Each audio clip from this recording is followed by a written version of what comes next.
ओम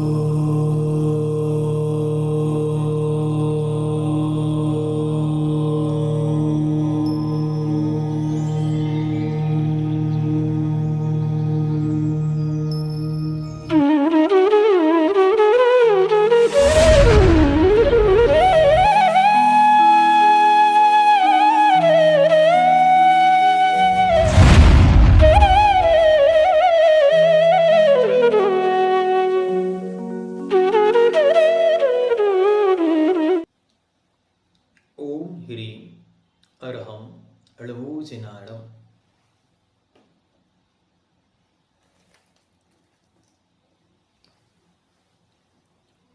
पर्याप्ति अधिकार प्रश्नोत्तरी, पृष्ठ नंबर 74, गाथा नंबर 118।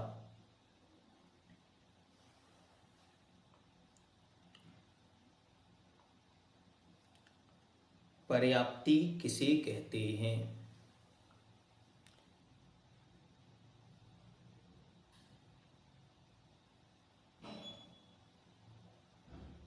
उत्तर, ग्रहण की गई आहार वर्गणाओं को खल रस भाग रूप आदि परिणमाने की शक्ति की पूर्ण हो जाने को पर्याप्ति कहते हैं।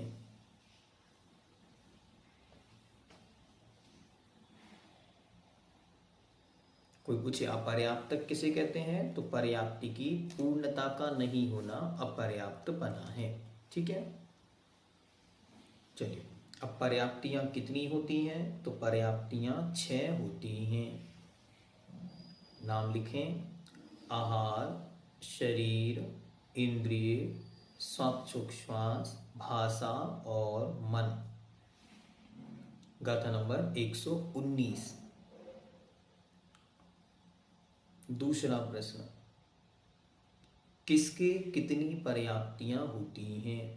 इसको आप टेबल के रूप में बना लेंगे। तो सबसे पहले लिखेंगे, एक इंद्रिय जीव की 4 पर्याप्ति, विकलेंद्रिय जीव की अर्थात 2 इंद्रिय, विकलेंद्रिय 2 इंद्रिय, 3 इंद्रिय, 4 इंद्रिय और असंगी पंचेंद्रिय इन जीवों की होती हैं 5 पर्याप्ति मन को छोड़कर, और संगी पंचेंद्रिय जीव की 6 पर्याप्तियां होती हैं।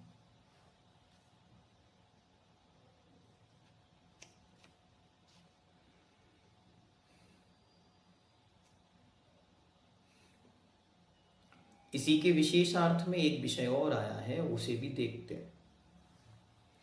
अपर्याप्तक जीव के कितने भेद होते हैं? उत्तर, अपर्याप्तक जीव के 2 भेद होते हैं, निर्वित्तीय पर्याप्तक और लब्ध्य पर्याप्तक। दोनों की डेफिनेशन लिखें। जिनकी पर्याप्ति अभी तक पूर्ण नहीं हुई है किंतु अंतर्मूर्त में नियम से पूर्ण हो जाएगी, उनको निर्वित्त पर्याप्तक कहते हैं। दूसरा लिखें, लब्ध्य पर्याप्तक। जिनकी पर्याप्ति ना तो अभी तक पूर्ण हुई है और ना होगी, पर्याप्ति पूर्ण होने के काल से पहले ही जिनका मरण हो जाएगा, उन्हें लब्ध्य पर्याप्तक जीव कहते हैं।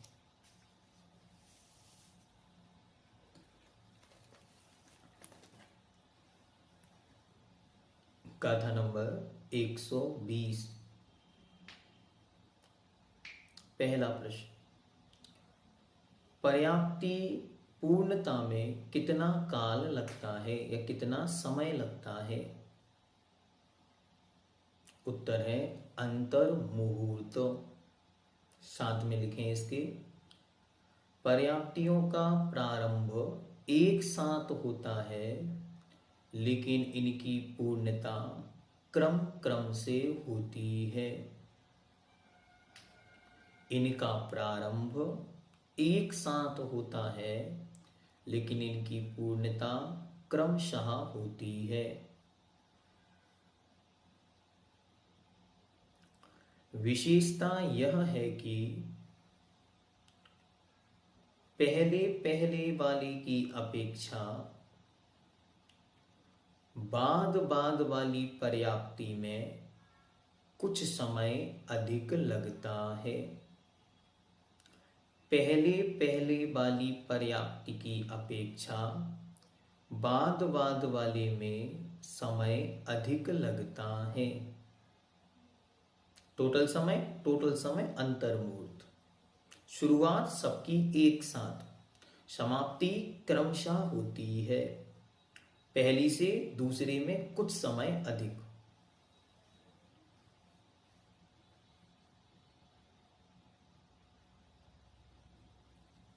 अगला प्रश्न, पर्याप्तक और अपर्याप्तक किसे कहते हैं?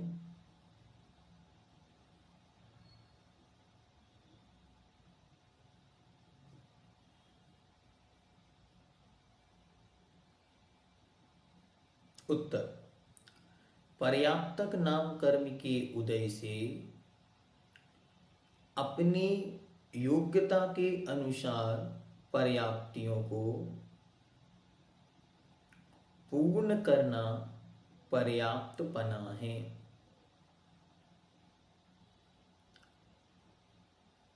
लेकिन जब तक शरीर पर्याप्ति पूर्ण नहीं होती, तब तक वही जीव निर्वित्तीय पर्याप्तक कहलाता है। और जिसके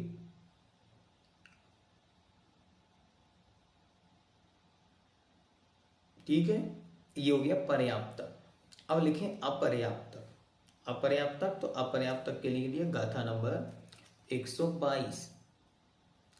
अपर्याप्तक नाम कर्म का उदय होने से जो जीव अपने अपने योग्य पर्याप्तियों को पूर्ण ना करके अंतर्मुहूर्त काल में ही मरण को प्राप्त हो जाए, उसे लब्ध अपर्याप्तक ब्रैकेट में लिखें अपर्याप्तक कहते हैं।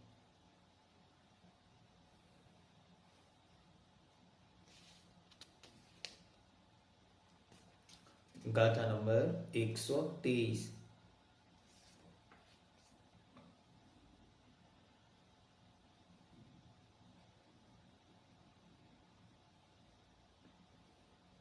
प्रश्न, एक अंतर मुहूर्त में लब्ध्य पर्याप्तक जीव कितने क्षुद्र भवों को धारण करता है या कर सकता है?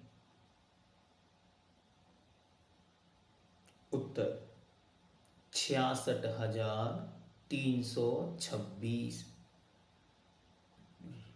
66,326।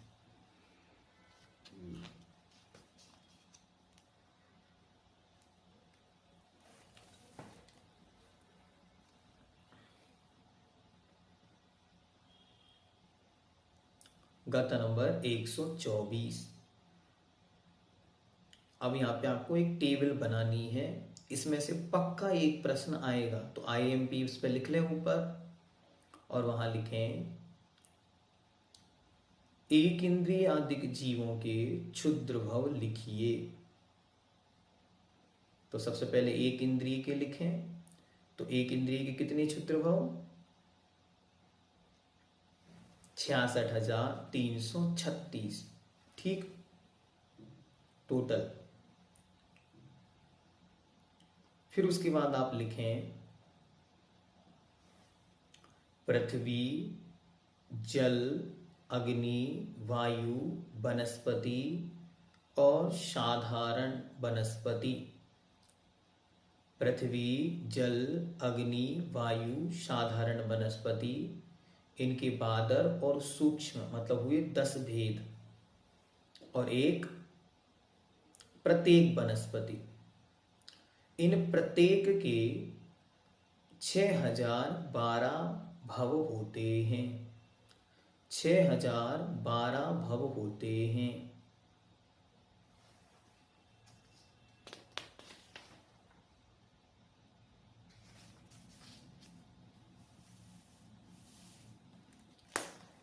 अच्छी तरह लिखें ना। पहले प्रश्न में हमने क्या लिखा, लब्ध्या पर्याप्तक जीव के क्षुद्र भव कितने होते हैं, तो 66,336। अब इस प्रश्न में हम क्या लिख रहे हैं, एक इंद्रिय जीव को आदि लेकर कितने क्षुद्र भव होते। तो सबसे पहले लिखना है एक इंद्रिय। एक इंद्रिय में पृथ्वी, जल, अग्नि, वायु, वनस्पति। ठीक, वनस्पति में साधारण वनस्पति, प्रत्येक के दो दो भेद, सूक्ष्म स्थूल, सूक्ष्म स्थूल, सूक्ष्म स्थूल, सूक्ष्म स्थूल, सूक्ष्म स्थूल, टोटल हुए 10 भेद। फिर आया प्रत्येक वनस्पति, तो टोटल भेद हुए 11। प्रत्येक के कितने भव, तो प्रत्येक के 6012। तो वहां लिखें 6012 गुणित मल्टीप्लाई 11, टोटल कितने हो गए, 66,132 भव। ये निकले एक इंद्रिय के। अब लिखें दो इंद्रिय, दो इंद्रिय के 80 भव, तीन इंद्रिय के 60 भव, चार इंद्रिय के 40 भव, पंच इंद्रिय के 24 भव, टोटल हुए 66,336। ठीक हो गया। फिर से एक बार, सबसे पहले लब्ध्या पर्याप्तक जीव के क्षुद्र भव कितने, तो क्षुद्र भव हो सकते हैं टोटल 66,336। फिर एक इंद्रिय के क्रमशः लिखेंगे पृथ्वी, जल, अग्नि, वायु, साधारण वनस्पति, प्रत्येक के सूक्ष्म और बातर 10 स्थान, और एक प्रत्येक वनस्पति, टोटल हुए 11। प्रत्येक के 6012 भव, टोटल हुए 66,132 भव। फिर दो इंद्रिय के 80, तीन इंद्रिय के 60, चार इंद्रिय के 40 और पंच इंद्रिय के 24, टोटल हुए 66,336 भव। ये गाथा नंबर 124 और 125 आपके सामने रख दिए। अब आती गाथा नंबर 126। केवली भगवान को अपर्याप्त किस अपेक्षा से कहा जाता है।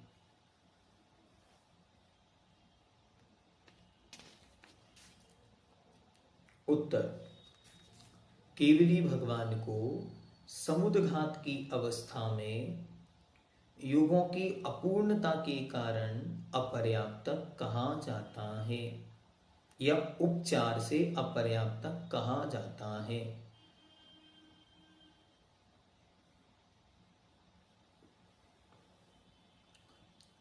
नेक्स्ट, गाथा नंबर 127।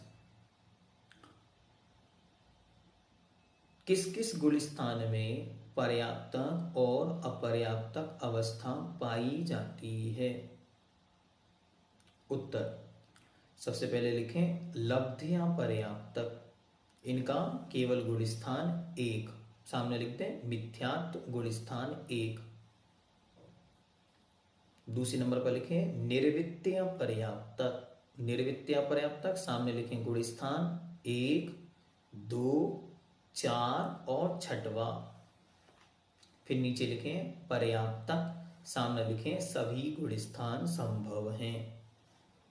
तो लब्ध्या पर्याप्तक का गुण स्थान नंबर 1, निर्वित्या पर्याप्तक का गुण स्थान नंबर 1, 2, 4 और 6, और पर्याप्तकों के सभी गुण स्थान।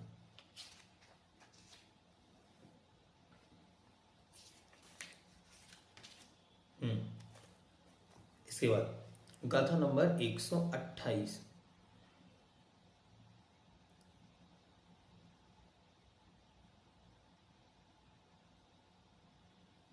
प्रश्न लिखें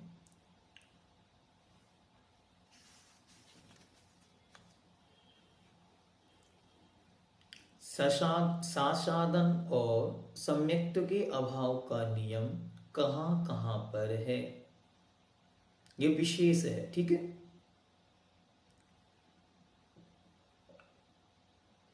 तो आपको इसका अर्थ लिखना है। द्वितीय अधिक 6 नरक में तथा ज्योतिषी व्यंतर भवनवासी के 3 प्रकार के देव तथा संपूर्ण स्त्रियों इनकी अपर्याप्तक अवस्था में सम्यक तो नहीं होता। ठीक, पहला सूत्र। फिर दूसरा, और ससाधन सम्यक दृष्टि अपर्याप्तक नारकी नहीं होता, दूसरा सूत्र। 2 सूत्र।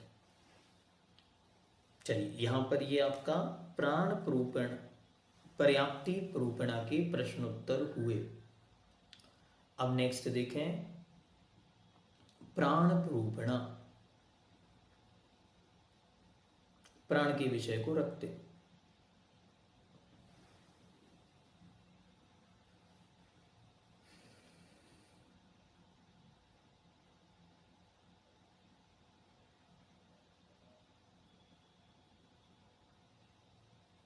लिखें, गाथा नंबर 129। प्रश्न, प्राण किसे कहते हैं? सामान्य सी परिभाषा लिखें, जिनके द्वारा जीव जीता था, जीता है और भविष्य में जिएगा, ये सामान्य परिभाषा। उसके बाद विशेष लिखें, जिन अभ्यंतर इंद्रियावरण कर्म के क्षयोक्षम आदि के द्वारा जीव में जीवितपने का व्यवहार हो, उसको प्राण कहते हैं। ठीक हुआ? चलिए अगला, प्राण के भेद लिखिए। तो प्राण के भेद, सबसे पहले 5 इंद्रिय, स्पर्शन, रसना, घ्राण, चक्षु, कर्ण। फिर 3 बल, मन, वचन, काय। फिर श्वास, फिर आयु। टोटल 10 प्राण होते हैं।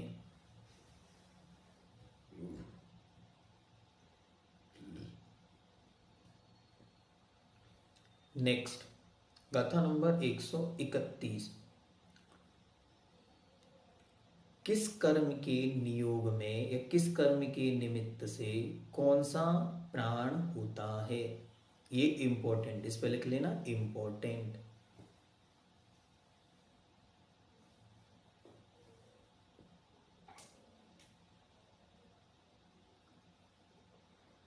पहला मनोबल प्राण और इंद्रिय प्राण। नंबर डालते जाना, मनोबल प्राण 1 नंबर और इंद्रिय प्राण 2 नंबर। ठीक है, इनके सामने लिखना वीर अंतराय कर्म और मति ज्ञानावरण का क्षयोपशम।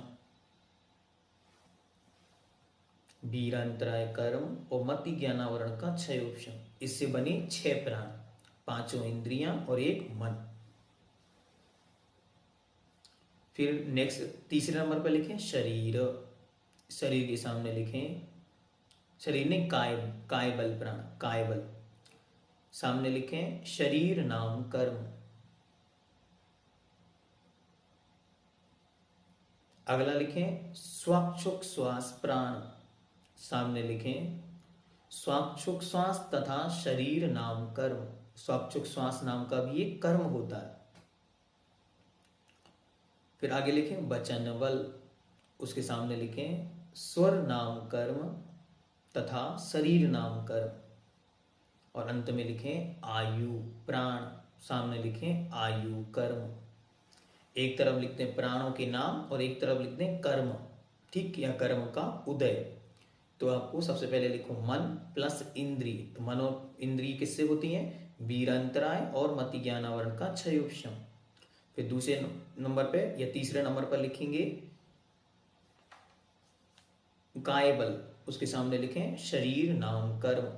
फिर चौथे नंबर पर लिखें स्वाक्षुक श्वास। स्वाक्षुक श्वास के सामने लिखें स्वाक्षुक श्वास प्लस शरीर कर्म। फिर आगे लिखें वचन बल। वचन बल के लिए क्या चाहिए? स्वर नाम कर्म और शरीर नाम कर्म। और अंतिम लिखें आयु प्राण। आयु प्राण के लिए आयु कर्म।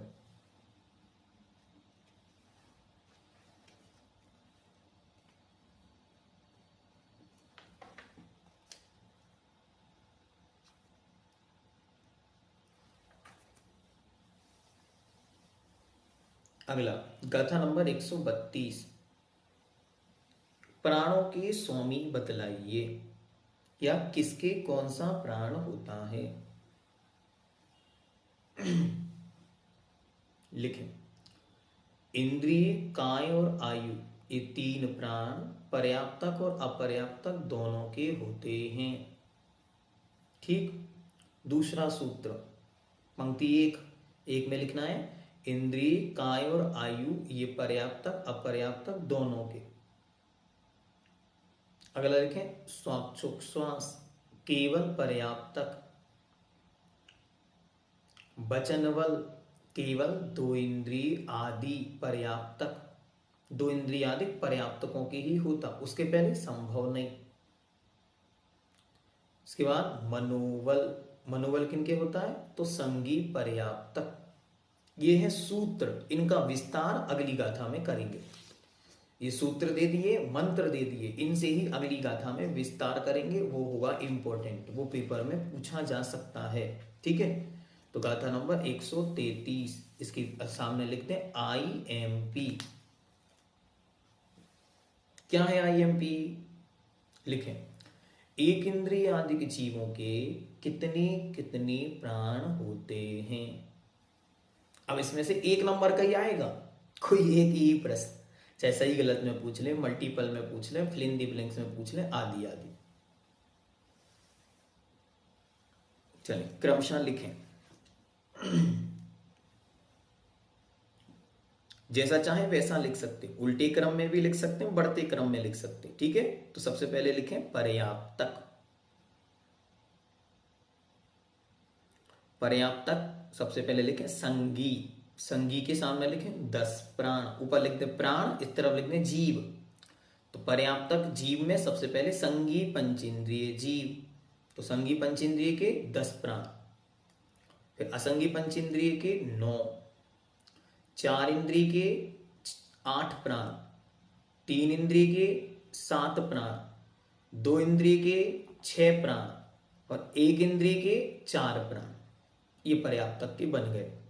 4, 6, 7, 8, 9, 10, ऊपर से लगाएंगे तो 10, 9, 8, 7, 6 और 4। फिलहाल लिखें अपर्याप्तक। अपर्याप्तक में भी क्रम यही लिखें, लेकिन पहले संगी और असंगी दोनों पंचेंद्रियों के 7 प्राण, इसके बाद 4 इंद्रिय के 6 प्राण, 3 इंद्रिय के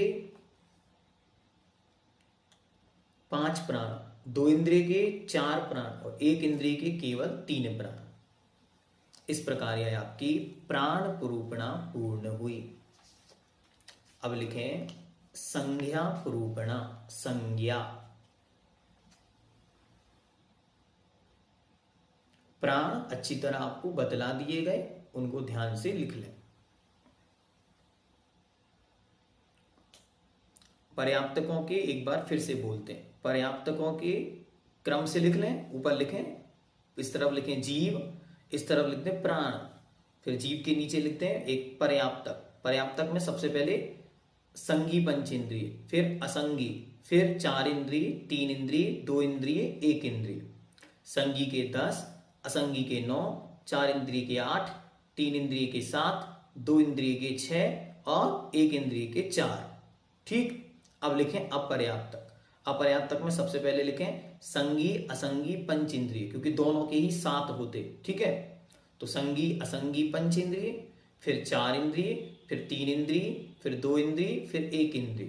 क्रमशः इनका लिखना चालू करें तो कैसे लिखेंगे, सबसे पहले संगी असंगी पंचेंद्रिय के 7, फिर 4 इंद्रिय के 6, फिर 3 इंद्रिय के 5, फिर 2 इंद्रिय के 4 और 1 इंद्रिय के 3। इस प्रकार। ठीक। चलिए अब आते अगला, संज्ञा पुरूपणा। संज्ञा पुरूपणा में लिखें सबसे पहले संज्ञा किसे कहते हैं। उत्तर, जिससे संकलित होकर जीव इस लोक में और जिसके विषयों का सेवन करने से दोनों ही भवों में बहुत, दारुण का मतलब होता है बहुत, बहुत दुखों को प्राप्त होता है, उसे संज्ञा कहते हैं। संज्ञा कितनी होती है? संज्ञा 4 होती हैं। आहार, भय, मैथुन और परिग्रह। आहार, भय, मैथुन और परिग्रह।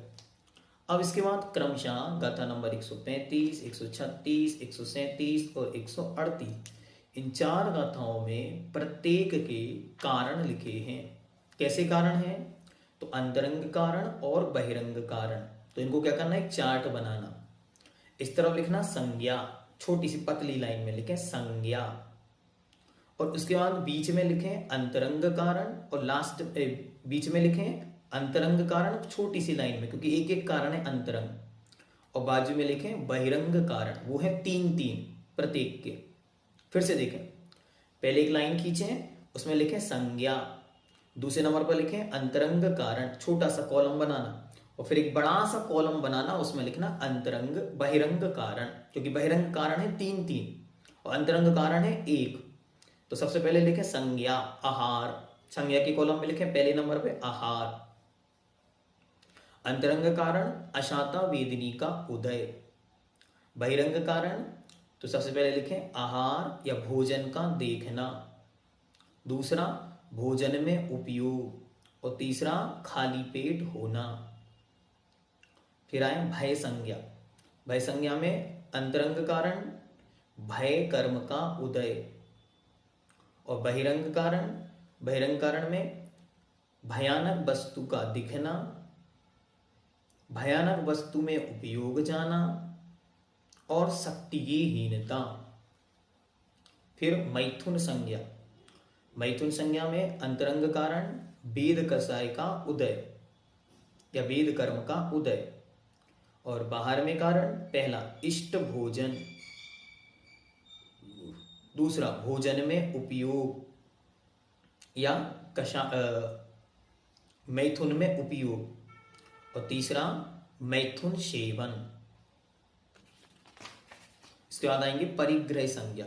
तो परिग्रह संज्ञा में अंतरंग में लोभ कषाय का उदय, और बहिरंग कारण में परिग्रह का दिखना, पहला परिग्रह का देखना, दूसरा परिग्रह में उपयोग, और तीसरा परिग्रह में मूर्छा, ब्रैकेट में लिखें ममत्वपना। चलिए अंतिम गाथा नंबर 139। प्रश्न लिखें, संज्ञाओं के गुण स्थान लिखिए क्रमशः से।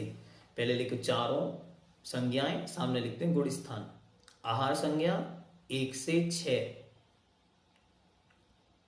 या 6वें तक। दूसरे नंबर पर लिखें आहार के बाद भय 1 से 7, फिर भय के बाद मैथुन 1 से 8,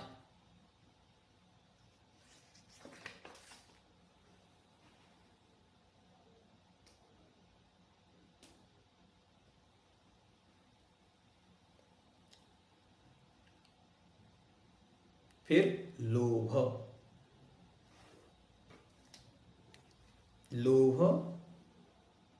1 से 6, 1 से 8। दूसरा में लिखना भाई में लिखना है 8, वेद में लिखना है 9 और लोभ में 10। ठीक है, पहले में 1 से 6, दूसरे में 1 से 8, तीसरे में 1 से 9 और चौथे में 1 से 10। ठीक हुआ। इस प्रकार ये आपका संज्ञा नाम का 5वां अधिकार पूर्ण हुआ। देखो, जिसे पढ़ने में हमको 15 दिन लगे उसे हम लोगों ने 30 मिनट में पढ़ लिया। तो एक एक गाथा के एक एक शब्द को समझना और एक एक शब्द के अर्थ को लगाना अलग विषय, और उसको कंक्लूड करना अलग विषय। तो जो हम लोगों ने 15 दिन में पढ़ा वो हम लोगों ने 29 मिनट 38 सेकंड में पूरा कर लिया। ठीक है, तो अब आप सबके लिए ऑल द बेस्ट। अच्छी तरह अपनी पढ़ाई कंटिन्यू करें, नोट्स तैयार करते चले जाएं और दूसरों के नोट्स पर निर्भर नहीं रहना। ये जीव कांड है, जीवन पर्यंत के लिए गौरव का विषय। हमने जीव कांड पढ़ा था, भले ही कुछ नहीं आता, अलग विषय। और पूज्य श्री ने अभी ये कहा कि आप सब ये सोचा करो, अगर हमें जीव कांड पढ़कर एक शब्द भी समझ में नहीं आया तो भी ये मानना कम से कम ये तो पता चला कि हमें समझ में नहीं आता। बस इतना अगर हमको समझ में आ गया कि सिद्धांत में ये वर्णन है और हमको कुछ समझ में नहीं आता, बस यही काम हो गया। तो इस प्रकार यह आपके विषय हमने आपके सामने रख दिया। जैनम जयतु शासनम।